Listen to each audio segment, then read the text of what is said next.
Rich people are really concerned about the persecution that they're facing here in the United States. One example of that would be this douchebag by the name of Tom Perkins, who felt that, you know what, people need to lay off the 1%. Take a look.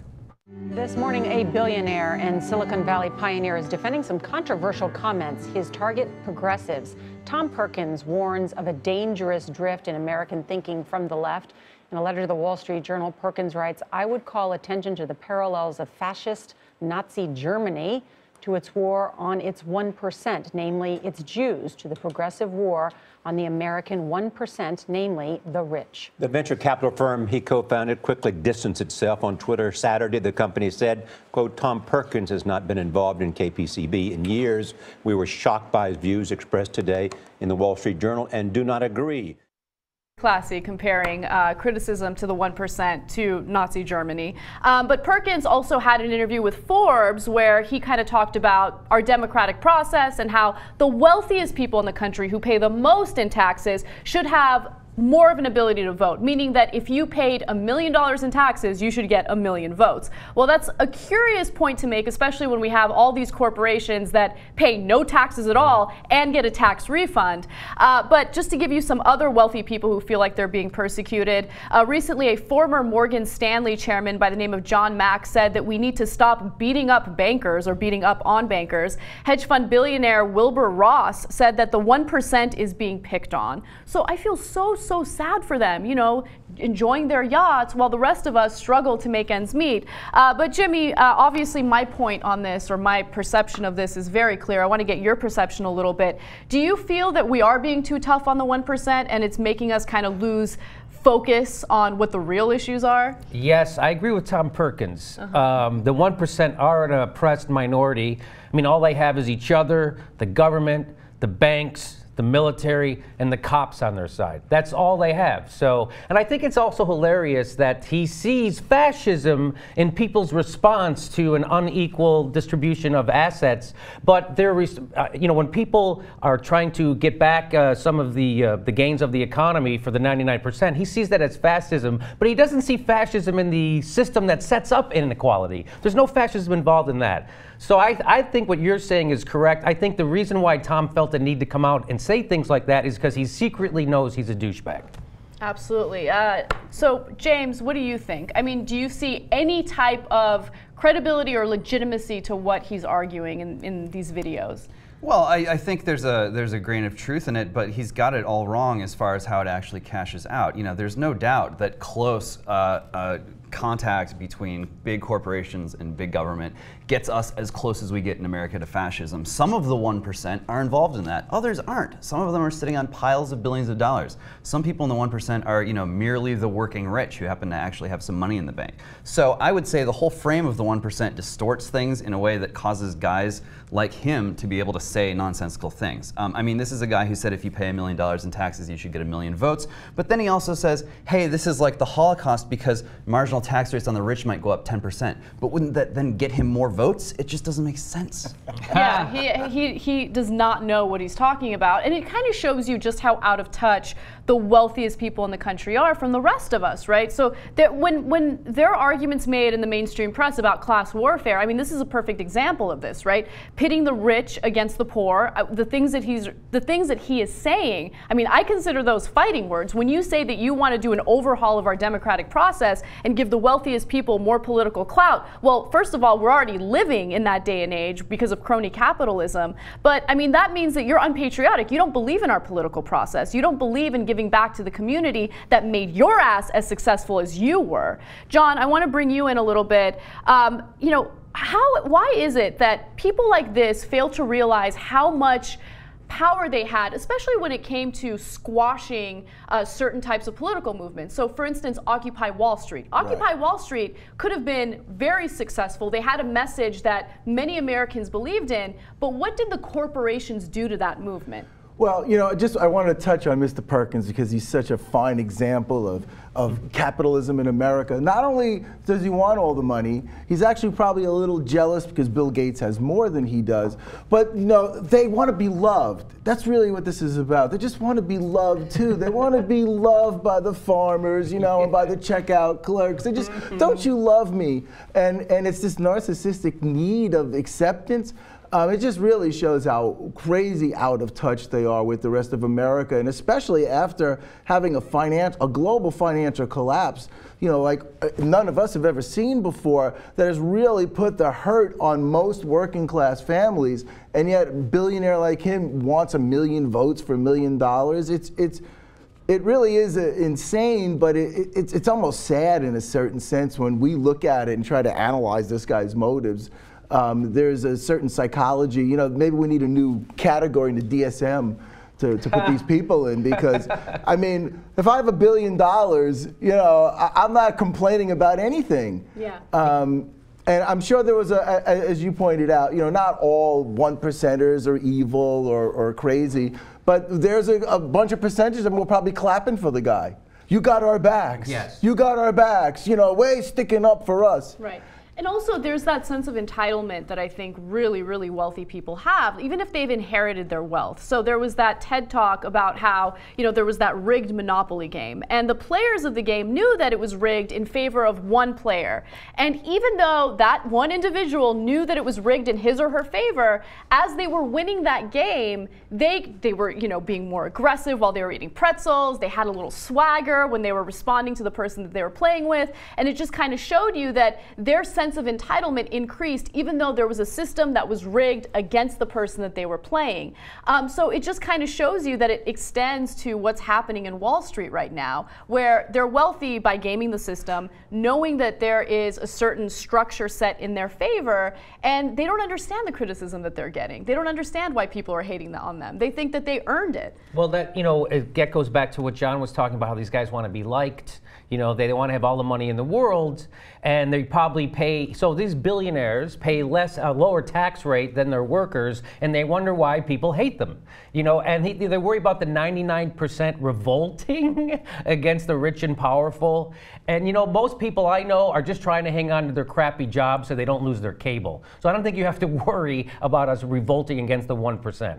Yeah. So what would you say, James, to those who make the argument that the critics of the 1% are just jealous? They're just jealous of the wealth and success of the top earners. Well, I mean, human beings are jealous. We're all envious. It's just part of being human. So, that's an interesting fact, but where does it get us beyond that? I mean, I think it's something interesting in sort of looking at this idea of they just want to be loved. That's another thing that human beings want, is they want to be loved. The problem here is a lot of these guys don't understand how to have a human conversation about what we have in common. I mean, Warren Buffett just the other day, there's a little, some news item where he said, the secret to success is you do one thing and you succeed at it all the time. And here I am thinking well, wait a minute, I thought failing a lot was part of the human experience of learning how to succeed and learning how to deal with life and sort of growing up and being a mature, functioning, resilient person.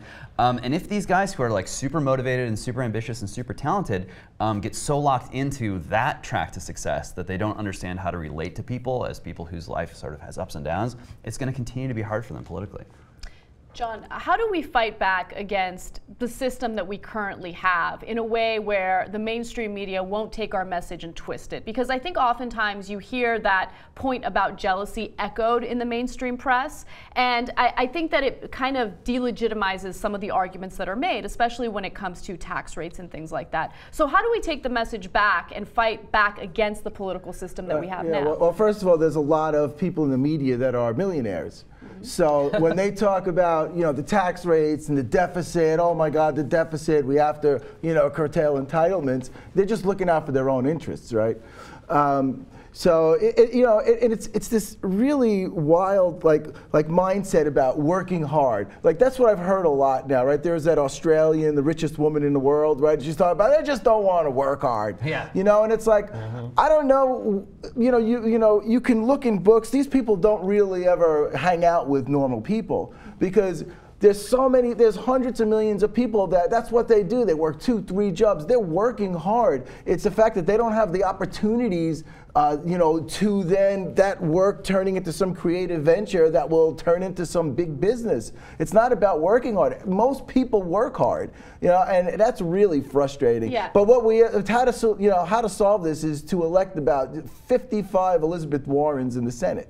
Yes. We need some real progressive leadership that's going to actually look out for the working class in this country, and that's what's really scary in our time right now, is that with the rise of social media, but also with the Fox Newses and the Glenn Becks and all these big right-wing conglomerates, they're taking away the power of the little person, and they actually propel the notion that these rich people are special, and that we should be bowing down to them. I mean, if you look at Fox, that's what half their business shows, and CNBC is just as guilty. These reporters, they don't report. Yeah, well, thankfully we have the emergence of new media, shows like this that try to hold, both the media and politicians accountable for their actions. But just to buttress off your point about the working poor, I mean, we have a serious issue with minimum wage in the country. So minimum wage is $7.25. That's the federal minimum wage.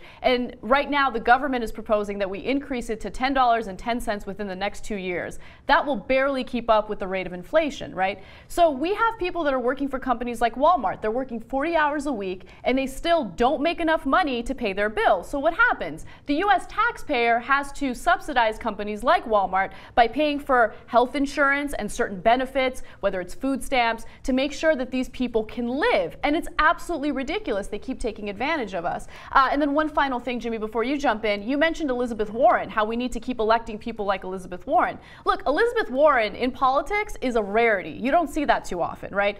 If you have a political system that allows for legalized bribery and corruption, there are so many politicians with good intentions that will be corrupted. So Elizabeth Warren is very, very rare. We got to change the political system, if you ask me.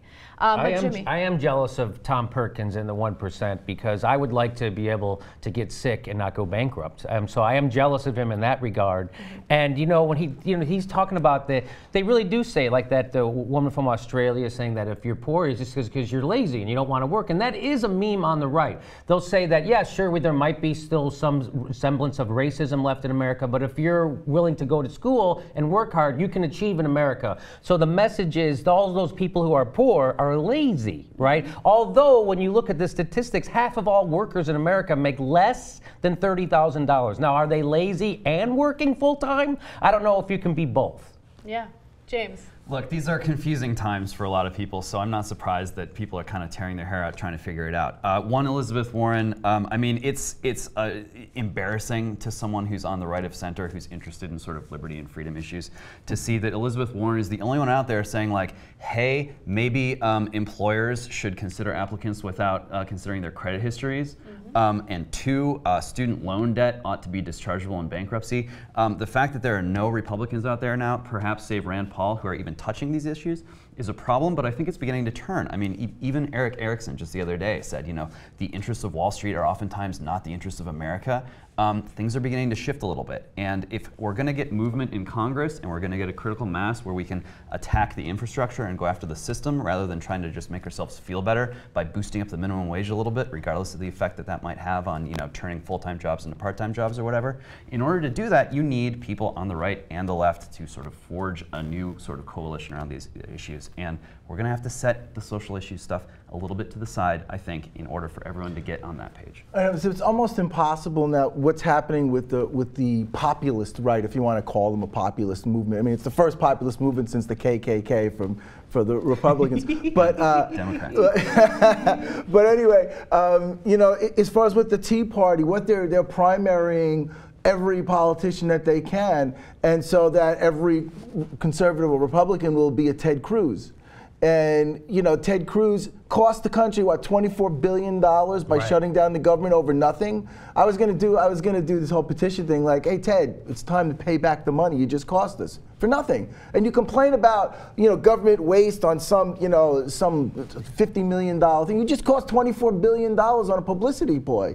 And Ted Cruz has no interest in in negotiating. It's like they're elected so that, sorry, you know, you don't spend any government money, there's no unemployment insurance, you got to cut Social Security, you know, and Medicaid, you know, although most Republicans and like most people just, you know, depend on Medicaid and Medicare and Social Security.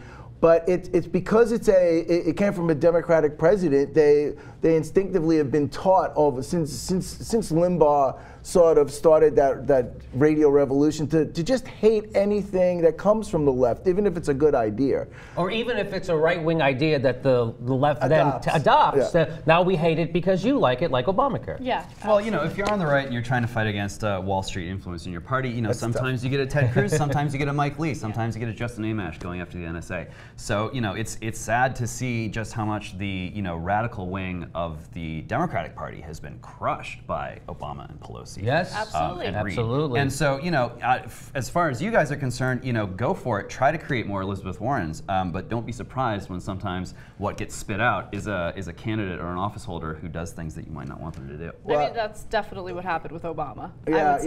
yeah, because people thought he was a progressive, and Yeah. you know, like I'm part of a political PAC, Blue America, and we've done really good work. I guess, you know, we've been doing this for a pretty long time now. And, you know, once Obama was the nominee, all you have to do is look at his voting record. Before he was, you know, the nominee, he was 24th in the Senate out of, I guess, 49 senators at the time. So basically, he's a middle of the road. He's almost a conservative Democrat. Once he got the nomination, his voting record, he was the 42nd, you know, the worst as a conservative. He was voting against democratic principles more than he ever had before. So he was never a progressive. And he part was, of that- and he was running and- to the and- left of Hillary Clinton. Yes. And the question, that's exactly right. And the question that I have for you, James, is do you think that it was because of his true ideology, or do you believe that he was influenced by campaign donations by corporations? You know, I'm not sure what Barack Obama's true ideology is. I would, you know, the onus is on him to sort of convey to the American people this late in the game what it is that he really believes, and I'm not sure they're going to get an answer. It's depressing. It's definitely depressing. But one thing that I do know for sure is the 1% definitely deserves the criticism that they've been getting, especially since they have received those corporate tax loopholes and they have failed to create jobs. It's an absolute ridiculous mess, and our political system needs a complete overhaul. You can do that by going to wolf-pac.com, get money out of politics. That's the #1 issue in our country right now.